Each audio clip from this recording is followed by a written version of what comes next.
Rich dad poor dad by Robert T Kiyosaki. अनुवाद doctor Sudhir Dixit. प्रस्तावना। क्या स्कूल बच्चों को असली जिंदगी के लिए तैयार करता है? मेरे मम्मी डैडी कहते थे, मेहनत से पढ़ो और अच्छे नंबर लाओ, क्योंकि ऐसा करोगे तो एक अच्छी तनख्वाह वाली नौकरी मिल जाएगी। उनके जीवन का लक्ष्य यही था कि मेरी बड़ी बहन और मेरी कॉलेज की शिक्षा पूरी हो जाए। उनका मानना था कि अगर कॉलेज की शिक्षा पूरी हो गई तो हम जिंदगी में ज्यादा कामयाब हो सकेंगे। जब मैंने 1976 में अपना डिप्लोमा हासिल किया, मैं फ्लोरिडा स्टेट यूनिवर्सिटी में अकाउंटिंग में ऑनर्स के साथ ग्रेजुएट हुई और अपनी कक्षा में काफी ऊंचे स्थान पर रही, तो मेरे मम्मी डैडी का लक्ष्य पूरा हो गया था। ये उनकी जिंदगी की सबसे बड़ी उपलब्धि थी। मास्टर प्लान के हिसाब से मुझे एक बिग 8 अकाउंटिंग फर्म में नौकरी भी मिल गई। अब मुझे उम्मीद थी एक लंबे करियर और कम उम्र में रिटायरमेंट की। मेरे पति माइकल भी इसी रास्ते पर चले थे। हम दोनों ही बहुत मेहनती परिवारों से आए थे जो बहुत अमीर नहीं थे। माइकल ने ऑनर्स के साथ ग्रेजुएशन किया था, एक बार नहीं बल्कि 2 बार। पहली बार इंजीनियर के रूप में और फिर लॉ स्कूल से। उन्हें जल्दी ही पेटेंट लॉ में विशेषज्ञता रखने वाली वॉशिंगटन डीसी की एक मानी हुई लॉ फर्म में नौकरी मिल गई और इसी तरह उनका भविष्य भी सुनहरा लग रहा था। उनके परिवार का नक्शा साफ था और ये बात तय थी कि वह भी जल्दी रिटायर हो सकते थे। हालांकि हम दोनों ही अपने करियर में सफल रहे, परंतु हम जो सोचते थे हमारे साथ ठीक वैसा ही नहीं हुआ। हमने कई बार नौकरियां बदली। हालांकि हर बार नौकरी बदलने के कारण सही थे, परंतु हमारे लिए किसी ने भी पेंशन योजना में निवेश नहीं किया। हमारे रिटायरमेंट फंड हमारे खुद के लगाए पैसों से ही बढ़ रहे हैं। हमारी शादी बहुत सफल रही है और हमारे 3 बच्चे हैं। उनमें से 2 कॉलेज में हैं और तीसरा अभी हाई स्कूल में गया ही है। हमने अपने बच्चों को सबसे अच्छी शिक्षा दिलाने में बहुत सा पैसा लगाया। 1996 में एक दिन मेरा बेटा स्कूल से घर लौटा। स्कूल से उसका मोह भंग हो गया था। वह पढ़ाई से ऊब चुका था। मैं उन विषयों को पढ़ने में इतना ज्यादा समय क्यों बर्बाद करूं जो असल जिंदगी में मेरे कभी काम नहीं आएंगे। उसने विरोध किया। बिना सोचे विचारे ही मैंने जवाब दिया, क्योंकि अगर तुम्हारे अच्छे नंबर नहीं आए तो तुम कभी कॉलेज नहीं जा पाओगे, चाहे मैं कॉलेज जाऊं या ना जाऊं। उसने जवाब दिया, मैं अमीर बनकर दिखाऊंगा। अगर तुम कॉलेज से ग्रेजुएट नहीं हुए तो तुम्हें कोई अच्छी नौकरी नहीं मिलेगी। मैंने एक माँ की तरह चिंतित और आतंकित होकर कहा, बिना अच्छी नौकरी के तुम किस तरह अमीर बनने के सपने देख सकते हो? मेरे बेटे ने मुस्कुराकर अपने सिर को बोरियत भरे अंदाज में हिलाया। हम ये चर्चा पहले भी कई बार कर चुके थे। उसने अपने सिर को झुकाया और अपनी आंखें घुमाने लगा। मेरी समझदारी भरी सलाह एक बार फिर उसके कानों से भीतर नहीं गई थी। हालांकि वह स्मार्ट और प्रबल इच्छा शक्ति वाला युवक था, परंतु वह नम्र और शालीन भी था। उसने बोलना शुरू किया और भाषण सुनने की बारी अब मेरी थी। समय के साथ चलिए, अपने चारों तरफ देखिए। सबसे अमीर लोग अपनी शिक्षा के कारण इतने अमीर नहीं बने हैं। माइकल जॉर्डन और मैडोना को देखिए। यहाँ तक कि बीच में ही हार्वर्ड छोड़ देने वाले बिल गेट्स ने माइक्रोसॉफ्ट कायम किया। आज वह अमेरिका के सबसे अमीर व्यक्ति हैं और अभी उनकी उम्र भी 30 से 40 के बीच ही है। और उस बेसबॉल पिचर के बारे में तो आपने सुना ही होगा, जो हर साल $40 लाख से भी ज्यादा कमाता है, जबकि उस पर दिमागी तौर पर कमजोर होने का लेबल लगा हुआ है। हम दोनों काफी समय तक चुप रहे। अब मुझे ये समझ में आने लगा था कि मैं अपने बच्चे को वही सलाह दे रही थी जो मेरे माता पिता ने मुझे दी थी। हमारे चारों तरफ की दुनिया बदल रही थी, परंतु हमारी सलाह नहीं बदली थी। अच्छी शिक्षा और अच्छे ग्रेड हासिल करना अब सफलता की गारंटी नहीं रह गए थे और हमारे बच्चों के अलावा ये बात किसी की भी समझ में नहीं आई थी। मम्मी, उसने आगे कहा, मैं डैडी और आपकी तरह कड़ी मेहनत नहीं करना चाहता। आपको काफी पैसा मिलता है और हम एक शानदार मकान में रहते हैं जिसमें बहुत से कीमती सामान हैं। अगर मैं आपकी सलाह मानूंगा तो मेरा हाल भी आपकी ही तरह होगा। मुझे भी ज्यादा मेहनत करनी पड़ेगी ताकि मैं ज्यादा टैक्स भर सकूं और कर्ज में डूब जाऊं। वैसे भी आज की दुनिया में नौकरी की सुरक्षा बची नहीं है। मैं ये जानता हूँ कि छोटे और सही आकार की फर्म कैसी होती है। मैं ये भी जानता हूँ कि आज के दौर में कॉलेज के स्नातकों को कम तनख्वाह मिलती है, जबकि आपके जमाने में उन्हें ज्यादा तनख्वाह मिला करती थी। डॉक्टरों को देखिए, वह अब उतना पैसा नहीं कमाते जितना पहले कभी कमाया करते थे। मैं जानता हूं कि मैं रिटायरमेंट के लिए सामाजिक सुरक्षा या कंपनी पेंशन पर भरोसा नहीं कर सकता। अपने सवालों के मुझे नए जवाब चाहिए। वह सही था, उसे नए जवाब चाहिए थे और मुझे भी। मेरे माता पिता की सलाह उन लोगों के लिए सही हो सकती थी जो 1945 से पहले पैदा हुए थे, पर यह उन लोगों के लिए विनाशकारी साबित हो सकती थी जिन्होंने तेजी से बदल रही दुनिया में जन्म लिया था। अब मैं अपने बच्चों से ये सीधी बात नहीं कह सकती थी कि स्कूल जाओ, अच्छे ग्रेड हासिल करो और किसी सुरक्षित नौकरी की तलाश करो। मैं जानती थी कि मुझे अपने बच्चों की शिक्षा को सही दिशा देने के लिए नए तरीकों की खोज करनी होगी। एक माँ और एक अकाउंटेंट होने के नाते मैं इस बात से परेशान थी कि स्कूल में बच्चों को धन संबंधी शिक्षा या वित्तीय शिक्षा नहीं दी जाती। हाई स्कूल खत्म होने से पहले ही आज के युवाओं के पास अपना क्रेडिट कार्ड होता है। ये बात अलग है कि उन्होंने कभी धन संबंधी पाठ्यक्रम में भाग नहीं लिया होता है और उन्हें ये भी नहीं पता होता कि इसे किस तरह निवेश किया जाता है। इस बात का ज्ञान तो दूर की बात है कि क्रेडिट कार्ड पर चक्रवृद्धि ब्याज की गणना किस तरह की जाती है। इसे आसान भाषा में कहें तो उन्हें धन संबंधी शिक्षा नहीं मिलती और ये ज्ञान भी नहीं होता कि पैसा किस तरह काम करता है। इस तरह वे उस दुनिया का सामना करने के लिए कभी तैयार नहीं हो पाते जो उनका इंतजार कर रही है। एक ऐसी दुनिया जिसमें बचत से ज्यादा खर्च को महत्व दिया जाता है। जब मेरा सबसे बड़ा बेटा कॉलेज के शुरुआती दिनों में अपने क्रेडिट कार्ड को लेकर कर्ज में डूब गया तो मैंने उसके क्रेडिट कार्ड को नष्ट करने में उसकी मदद की। साथ ही मैं एक ऐसी तरकीब भी खोजने लगी जिससे मेरे बच्चों में पैसे की समझ आ सके। पिछले साल एक दिन मेरे पति ने मुझे अपने ऑफिस से फोन किया। मेरे सामने एक सज्जन बैठे हैं और मुझे लगता है कि तुम उससे मिलना चाहोगी। उन्होंने कहा, उनका नाम रॉबर्ट कियोस्की है। वह एक व्यवसायी और एक निवेशक हैं तथा वह एक शैक्षणिक उत्पाद का पेटेंट करवाना चाहते हैं। मुझे लगता है कि तुम इसी चीज की तलाश कर रही थी। मेरे पति माइक रॉबर्ट कियोस्की द्वारा बनाए जा रहे नए शैक्षणिक उत्पाद कैश फ्लो से इतने प्रभावित थे कि उन्होंने इसके परीक्षण में हमें बुलवा लिया। ये एक शैक्षणिक खेल था, इसलिए मैंने स्थानीय विश्वविद्यालय में पढ़ रही अपनी 19 वर्षीय बेटी से भी पूछा कि क्या वह मेरे साथ चलेगी और वह तैयार हो गई। इस खेल में हम लगभग 15 लोग थे जो 3 समूहों में विभाजित थे। माइक सही थे, मैं इसी तरह से शैक्षणिक उत्पाद की खोज कर रही थी। ये किसी रंगीन मोनोपोली बोर्ड की तरह लग रहा था जिसके बीच में एक बड़ा सा चूहा था, परंतु मोनोपोली से ये इस तरह अलग था कि इसमें 2 रास्ते थे, एक अंदर और दूसरा बाहर। खेल का लक्ष्य था अंदर वाले रास्ते से बाहर निकलना, जिसे रॉबर्ट चूहा दौड़ कहते थे, और बाहरी रास्ते पर पहुंचना या तेज रास्ते पर जाना। रॉबर्ट के मुताबिक तेज रास्ता हमें ये बताता है कि असल जिंदगी में अमीर लोग किस तरह पैसे का खेल खेलते हैं। रॉबर्ट ने हमें चूहा दौड़ के बारे में बताया। अगर आप किसी भी औसत रूप से शिक्षित, कड़ी मेहनत करने वाले आदमी की जिंदगी को देखें तो उसमें आपको एक सा ही सफर दिखेगा। बच्चा पैदा होता है, स्कूल जाता है, माता पिता खुश होते हैं क्योंकि बच्चे को स्कूल में अच्छे नंबर मिलते हैं और उसका दाखिला कॉलेज में हो जाता है। बच्चा स्नातक हो जाता है और फिर योजना के अनुसार काम करता है। वह किसी आसान, सुरक्षित नौकरी या करियर की तलाश करता है। बच्चे को ऐसा ही काम मिल जाता है। शायद वह डॉक्टर या वकील बन जाता है, या वह सेना में भर्ती हो जाता है, या फिर वह सरकारी नौकरी करने लगता है। बच्चा पैसे कमाने लगता है, उसके पास थोक में क्रेडिट कार्ड आने लगते हैं, और अगर अब तक उसने खरीदारी करना शुरू नहीं किया है तो अब जमकर खरीदारी शुरू हो जाती है। खर्च करने के लिए पैसे पास में होते हैं तो वह उन जगहों पर जाता है जहां उसकी उम्र के ज्यादातर नौजवान जाते हैं, लोगों से मिलते हैं, डेटिंग करते हैं और कभी कभार शादी भी कर लेते हैं। अब जिंदगी में मजा आने लगता है क्योंकि आजकल पुरुष और महिलाएं दोनों नौकरी करते हैं। 2 तनख्वाहें बहुत सुखद लगती हैं। पति पत्नी दोनों को लगता है कि उनकी जिंदगी सफल हो गई है। उन्हें अपना भविष्य सुनहरा नजर आता है। अब वे घर, कार, टेलीविजन खरीदने का फैसला करते हैं, छुट्टियां मनाने कहीं चले जाते हैं और फिर उनके बच्चे हो जाते हैं। बच्चों के साथ उनके खर्चे भी बढ़ जाते हैं। खुशहाल पति पत्नी सोचते हैं कि ज्यादा पैसा कमाने के लिए अब उन्हें ज्यादा मेहनत करनी चाहिए। उनका करियर अब उनके लिए पहले से ज्यादा मायने रखता है। वे अपने काम में ज्यादा मेहनत करने लगते हैं ताकि उन्हें प्रमोशन मिल जाए या उनकी तनख्वाह बढ़ जाए। तनख्वाह बढ़ती है पर उसके साथ ही दूसरा बच्चा पैदा हो जाता है। अब उन्हें एक बड़े घर की जरूरत महसूस होती है। वे नौकरी में और भी ज्यादा मेहनत करते हैं, बेहतर कर्मचारी बन जाते हैं और ज्यादा मन लगाकर काम करने लगते हैं। ज्यादा विशेषज्ञता हासिल करने के लिए वे एक बार फिर किसी स्कूल में जाते हैं ताकि वे ज्यादा पैसा कमा सकें। हो सकता है कि वे दूसरा काम भी खोज लें। उनकी आमदनी बढ़ जाती है, परंतु उस आमदनी पर उन्हें इनकम टैक्स भी चुकाना पड़ता है।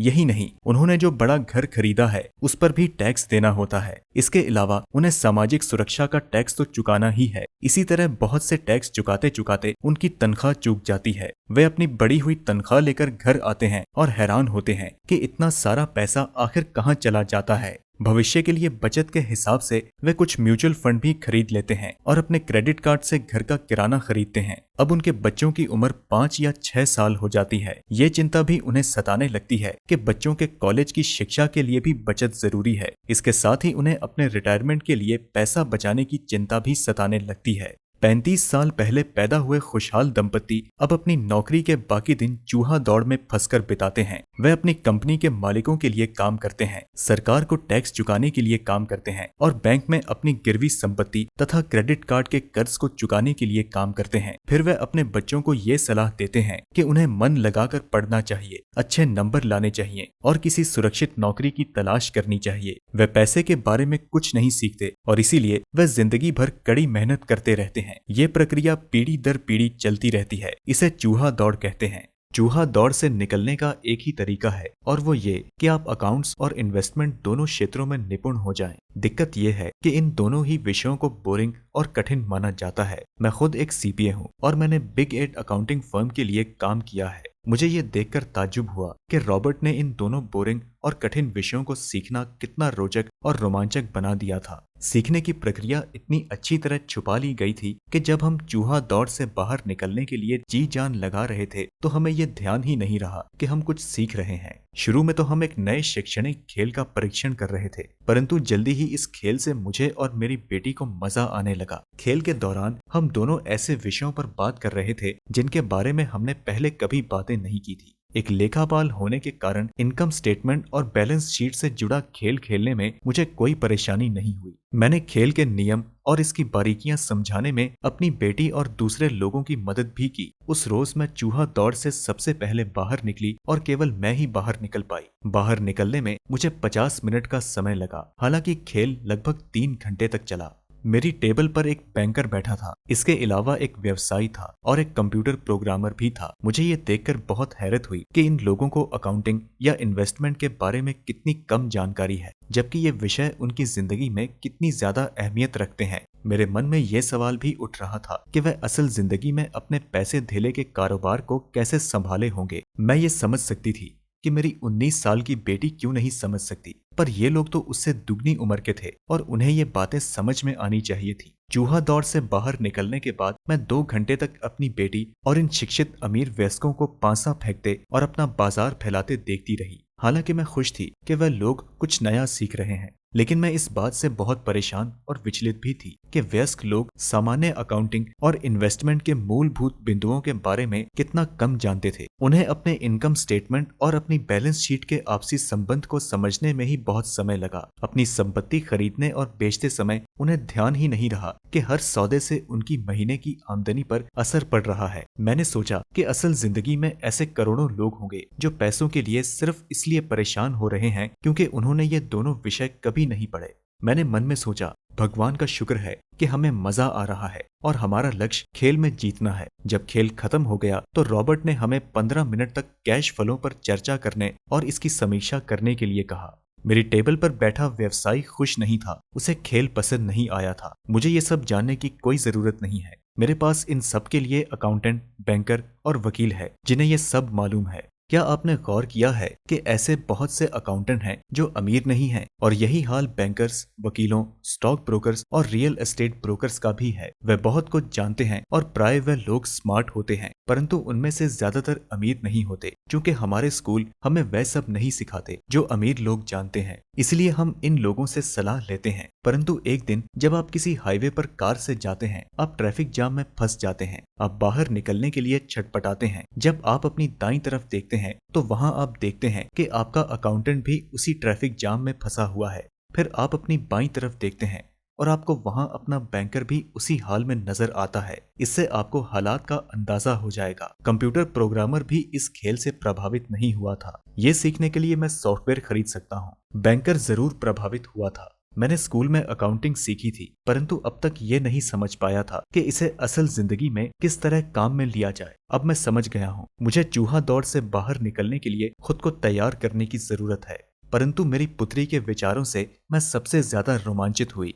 उसने कहा, मुझे सीखने में बड़ा मजा आया। मैंने इसके बारे में बहुत कुछ सीखा कि पैसा असल में किस तरह काम करता है और इसका निवेश किस तरह करना चाहिए। फिर उसने आगे कहा, अब मैं जानती हूँ कि मैं अपने काम करने के लिए किस तरह का व्यवसाय चुनूं, और ये व्यवसाय चुनने का कारण नौकरी की सुरक्षा, उससे मिलने वाले फायदे या तनख्वाह नहीं होंगे। अगर मैं इस खेल में सिखाई जाने वाली बातें सीख जाती हूँ तो मैं कुछ भी करने के लिए आजाद हूँ और वह सीखने के लिए आजाद हूँ जो मैं दिल से सीखना चाहती हूँ। अभी तक मुझे उन चीजों को सीखना पड़ता था जिससे मुझे नौकरी पाने में मदद मिल सके। अगर मैं ये खेल सीख जाती हूँ तो मुझे नौकरी की सुरक्षा और सामाजिक सुरक्षा की ज्यादा चिंता नहीं होगी, जैसे कि मेरी बहुत सी सहेलियों को होती है। खेल खत्म होने के बाद मुझे रॉबर्ट से बात करने के लिए ज्यादा समय नहीं मिला। हमने उनकी योजना पर आगे बातें करने के लिए बाद में मिलने का फैसला किया। इतना तो मैं भी जानती थी कि इस खेल के बहाने रॉबर्ट ये जानते थे कि लोगों में पैसे की बेहतर समझ विकसित हो जाए। यही कारण था कि मैं उनकी योजनाओं के बारे में ज्यादा जानने के लिए उत्सुक थी। मेरे पति और मैंने रॉबर्ट और उनकी पत्नी के साथ अगले हफ्ते फेडिनर मीटिंग रख ली। हालांकि ये हमारा पहला सामाजिक मेलजोल था, फिर भी हमें ऐसा महसूस हो रहा था कि जैसे हम एक दूसरे को बरसों से जानते हों। हमने पाया कि हमें बहुत सी बातें एक जैसी हैं। हमने बहुत से विषयों पर बातें की, खेलों, नाटकों, रेस्तराओं और सामाजिक आर्थिक विषयों पर। हमने बदलती हुई दुनिया के बारे में भी बातें की। हमने इस मुद्दे पर बहुत समय तक विचार किया कि ज्यादातर अमेरिकी कैसे अपने रिटायरमेंट के लिए बहुत कम पैसा बचा पाते हैं या बिल्कुल भी नहीं बचा पाते। हमने सामाजिक सुरक्षा और मेडिकेयर की लगभग दिवालिया हालत पर भी विचार किया। क्या हमारे बच्चों को 7.5 करोड़ वृद्ध लोगों के रिटायरमेंट के लिए टैक्स चुकाना होगा? हम हैरान थे कि लोग पेंशन योजना के भरोसे बैठकर कितना बड़ा खतरा मोल रहे हैं। रॉबर्ट की सबसे बड़ी चिंता ये थी कि अमीरों और गरीबों के बीच का फासला लगातार बढ़ता जा रहा है। ऐसा न सिर्फ अमेरिका में हो रहा है बल्कि पूरी दुनिया में हो रहा है। रॉबर्ट स्व शिक्षित और स्वनिर्मित व्यवसायी थे। वे दुनिया भर में निवेश कर चुके थे और 47 वर्ष की उम्र में रिटायर होने में सफल हो गए थे। वे काम इसलिए कर रहे थे क्योंकि उन्हें भी वही चिंता थी जो मुझे अपने बच्चों को लेकर सता रही थी। वे जानते हैं कि दुनिया बदल चुकी है, परंतु इसके बावजूद शिक्षा पद्धतियां बिल्कुल भी नहीं बदली थी। रॉबर्ट के अनुसार बच्चे सालों तक दकियानूसी शिक्षा पद्धति में अपना समय गुजारते हैं और ऐसे विषय पढ़ते हैं जो उनके जीवन में कभी भी कहीं भी काम नहीं आने वाले हैं, और वे ऐसी दुनिया के लिए तैयारी कर रहे हैं जिसका अब नामो निशान भी नहीं बचा है। आज आप किसी भी बच्चे को जो सबसे खतरनाक सलाह दे सकते हैं वो ये है कि स्कूल जाओ, अच्छे नंबर लाओ और कोई सुरक्षित नौकरी ढूंढो। उन्होंने कहा, ये पुरानी सलाह है और ये खराब सलाह है। अगर आप ये देख सकते हैं कि एशिया, यूरोप, दक्षिण अमेरिका में क्या हो रहा है तो आप भी उतनी ही चिंतित होंगी जितना कि मैं। रॉबर्ट के अनुसार ये बुरी सलाह है, क्योंकि अगर आप चाहते हैं कि आपके बच्चे का भविष्य आर्थिक रूप से सुरक्षित हो तो आप पुराने नियमों के सहारे नए खेल को नहीं खेल सकते। ये बहुत खतरनाक होगा। मैंने उससे पूछा कि पुराने नियमों से उसका क्या मतलब है। मेरी तरह के लोग अलग तरह के नियमों से खेलते हैं और आपकी तरह के लोग पुराने नियमों की लीक पर ही चलते रहते हैं। उन्होंने कहा, क्या होता है जब कोई कॉरपोरेशन स्टाफ कम करने की घोषणा करता है, लोगों को नौकरियों से निकाल दिया जाता है, परिवार तबाह हो जाते हैं, बेरोजगारी बढ़ जाती है। हाँ, परंतु कंपनी पर इसका क्या असर पड़ता है, खासकर जब कंपनी स्टॉक एक्सचेंज में दर्ज हो। जब स्टाफ कम करने की घोषणा होती है तो स्टाफ की कीमत बढ़ जाती है। मैंने कहा, जब कंपनी तनख्वाह का खर्च कम करती है तो बाजार इस बात को पसंद करता है, ऐसा चाहे स्टाफ कम करके किया जाए या फिर कंप्यूटर के माध्यम से किया जाए। उन्होंने कहा, आप ठीक कह रही हैं, और जब स्टाफ की कीमतें बढ़ती हैं तो मेरी तरह के लोग, यानी जिनके पास उस कंपनी के शेयर होते हैं, वे ज्यादा अमीर हो जाते हैं। अलग तरह के नियमों से मेरा यही आशय था। कर्मचारी हारते हैं, मालिक और निवेशक जीतते हैं। रॉबर्ट कर्मचारी और मालिक के बीच के फर्क को समझा रहे थे। ये फर्क था अपनी किस्मत पर खुद अपना नियंत्रण होना या फिर अपनी किस्मत पर किसी दूसरे का नियंत्रण होना। परंतु ज्यादातर लोग ये नहीं समझ पाते हैं कि ऐसा क्यों होता है। मैंने कहा, उन्हें लगता है कि ये ठीक नहीं है। उसका जवाब था, इसीलिए तो बच्चों से ये कहना मूर्खता है कि अच्छी शिक्षा प्राप्त करो। ये सोचना मूर्खता है कि स्कूलों में दी जा रही शिक्षा से बच्चे उस दुनिया का सामना करने के लिए तैयार हो जाएंगे जिसमें वे कॉलेज के बाद पहुंचने वाले हैं। हर बच्चे को ज्यादा शिक्षा की जरूरत है, एक अलग तरह की शिक्षा की, और उन्हें नए नियमों को जानने की भी जरूरत है, अलग तरह के नियमों को जानने की। धन के कुछ नियम होते हैं जिनसे अमीर लोग खेलते हैं और धन के कुछ और नियम होते हैं जिनसे बाकी 95% लोग खेलते हैं, और ये 95% लोग उन नियमों को अपने घर और स्कूलों में सीखते हैं। इसीलिए आजकल किसी बच्चे से ये कहना खतरनाक है कि मन लगाकर पढ़ो और अच्छी नौकरी खोजो। आज बच्चों को अलग तरह की शिक्षा की जरूरत है और आज की शिक्षा नीति उन्हें कुछ मूलभूत बातें नहीं सिखा पा रही है। इस बात से कोई फर्क नहीं पड़ता कि क्लासरूम में कितने कंप्यूटर रखे हैं। जब शिक्षा नीति में ये विषय ही नहीं है तो उसे किस तरह पढ़ाया जा सकता है। अब सवाल ये उठता है कि किस तरह माता पिता अपने बच्चों को ये सिखा सकते हैं जो वे स्कूल में नहीं सीख पाते। आप अपने बच्चों को अकाउंटिंग किस तरह सिखाते हैं? क्या इससे वे बोर नहीं हो जाते? और आप उन्हें किस तरह निवेश करना सिखाएंगे जब एक पालक के रूप में आप खुद निवेश के खतरे से डरते हैं? अपने बच्चों को सुरक्षित जीवन के लिए तैयार करने के बजाय मैंने ये बेहतर समझा कि उन्हें रोमांचक जीवन के लिए तैयार किया जाए। तो आप किस तरह किसी बच्चे को धन और उन सब चीजों के बारे में सिखा सकते हैं जिन पर हमने अभी विचार किया है? मैंने रॉबर्ट से पूछा, हम किस तरह इसे माता पिता के लिए आसान बना सकते हैं, खासकर तब जब उन्हें खुद ही इसकी समझ ना हो। उन्होंने कहा, मैंने इस विषय पर एक पुस्तक लिखी है। वह पुस्तक कहाँ है? मेरे कंप्यूटर में। ये बरसों से यहीं बिखरी पड़ी है। मैं कभी कभार इसमें कुछ बातें जोड़ देता हूँ, परंतु आज तक उसे कभी इकट्ठा नहीं कर पाया। मैंने उस पुस्तक को तब लिखना शुरू किया था जब मेरी पहली पुस्तक बेस्ट सेलर हो गई थी, परंतु मैं अभी तक अपनी नई पुस्तक को पूरा नहीं कर पाया हूँ। ये अभी भी खंडों में है और वह पुस्तक निश्चित रूप से खंडों में ही थी। उन बेतरतीब खंडों को पढ़ने के बाद मैंने ये फैसला किया कि पुस्तक निश्चित रूप से बेहतरीन थी और समाज में इसकी बहुत जरूरत थी, खासकर ऐसे समय में जब दुनिया तेजी से बदल रही थी। हम दोनों तत्काल इस निर्णय पर पहुंचे कि मैं रॉबर्ट की पुस्तक में सहलेखक बन जाऊं। मैंने उनसे पूछा कि उनके विचार से किसी बच्चे को कितनी वित्तीय शिक्षा की जरूरत होती है। उन्होंने कहा कि यह बच्चे पर निर्भर करता है। अपने बचपन में ही उन्होंने ये जान लिया था कि वह अमीर बनना चाहते हैं और उन्हें एक ऐसे पिता स्वरूप व्यक्ति मिल गए थे और जो उनका मार्गदर्शन करने के इच्छुक भी थे। रॉबर्ट का कहना था कि शिक्षा ही सफलता की नींव है। जिस तरह स्कूल में सीखी गई बातें बहुत महत्वपूर्ण होती हैं, उसी तरह धन संबंधी समझ और बोलने की कला भी महत्वपूर्ण होती है। आगे की कहानी रॉबर्ट के दो डैडियों के बारे में है, जिनमें से एक अमीर है और दूसरे गरीब। उनके जरिए रॉबर्ट उन रहस्यों को बताएंगे जो उन्होंने अपने जीवन में सीखे हैं। दोनों डैडियों के बीच का अंतर एक खास बात उजागर करता है। इस पुस्तक को मैंने बढ़ाया है, इसमें कुछ जोड़ा और घटाया है और इसे व्यवस्थित करने का काम किया है। जो अकाउंटेंट इस पुस्तक को पढ़ें, उनसे मेरा यही अनुरोध है कि वह अपनी किताबी ज्ञान को एक तरफ रख दें और अपने दिमाग में रॉबर्ट के सिद्धांतों को घुस जाने दें। हालांकि उनमें से कई सिद्धांत पहली नजर में गलत लगेंगे, अकाउंट्स के सिद्धांतों की बुनियादी बातों को चुनौती देते लगेंगे, परंतु ये याद रखें कि वह एक महत्वपूर्ण दृष्टि देते हैं कि किस तरह सच्चे निवेशक अपने निवेश के फैसलों का विश्लेषण करते हैं। जब हम अपने बच्चों को स्कूल जाने, मेहनत से पढ़ने और अच्छी नौकरियां पाने की सलाह देते हैं तो अक्सर हम ऐसा सांस्कृतिक आदतों के कारण करते हैं। ऐसा करना हमेशा सही चीज मानी गई है। जब मैं रॉबर्ट से मिली तो उनके विचारों ने शुरू में तो मुझे चौंका दिया। दो डैडियों के साथ पले बड़े रॉबर्ट के सामने दो अलग अलग लक्ष्य होते थे। उनके पढ़े लिखे डैडी उन्हें कॉरपोरेशन में नौकरी करने की सलाह देते थे, उनके अमीर डैडी उन्हें कॉरपोरेशन का मालिक बनने की सलाह देते थे। दोनों ही कामों में शिक्षा की जरूरत थी, परंतु पढ़ाई के विषय बिल्कुल अलग अलग थे। पढ़े लिखे डैडी रॉबर्ट को स्मार्ट बनने के लिए प्रोत्साहित करते थे, अमीर डैडी रॉबर्ट को ये जानने के लिए प्रोत्साहित करते थे कि किस तरह स्मार्ट लोगों की सेवाएं ली जाएं। दो डैडियों के होने से कई समस्याएं भी पैदा हुई। रॉबर्ट के असली डैडी हवाई राज्य में शिक्षा प्रमुख थे। जब रॉबर्ट 16 साल के हुए तो उन्हें इस बात की कोई खास चिंता नहीं सता रही थी कि अगर तुम्हें अच्छे नंबर नहीं मिलते तो तुम्हें कोई अच्छी नौकरी नहीं मिलेगी। वह पहले से ही जानते थे कि उनके करियर का लक्ष्य था कॉरपोरेशन का मालिक बनना, न कि उसमें नौकरी करना। सच तो ये है कि अगर हाई स्कूल में समझदार और मेहनती परामर्शदाता नहीं मिला होता तो रॉबर्ट कभी कॉलेज भी नहीं गए होते। वह इस बात को मानते हैं। वह दौलत कमाने के लिए बेताब थे, परंतु वे आखिरकार मान ही गए कि कॉलेज की शिक्षा से भी उन्हें फायदा हो सकता है। दरअसल इस पुस्तक में दिए गए विचार शायद बहुत से माता पिताओं को क्रांतिकारी और अतिशयोक्तिपूर्ण लगेंगे। कई लोगों को तो अपने बच्चों को स्कूल में रखने में ही काफी मेहनत करनी पड़ती है, परंतु बदलते हुए समय को देखते हुए हमें नए और जोखिम भरे विचारों की तरफ ध्यान देने की जरूरत है। अपने बच्चों को कर्मचारी बनने की सलाह देने का मतलब ये है कि हम उन्हें जिंदगी भर अपनी खून पसीने की कमाई से इनकम टैक्स और ना जाने कितने सारे टैक्स चुकाने की सलाह देते हैं, और इसके बाद भी पेंशन की कोई गारंटी नहीं होती। और ये सच है कि आज के जमाने में टैक्स किसी व्यक्ति का सबसे बड़ा खर्च है।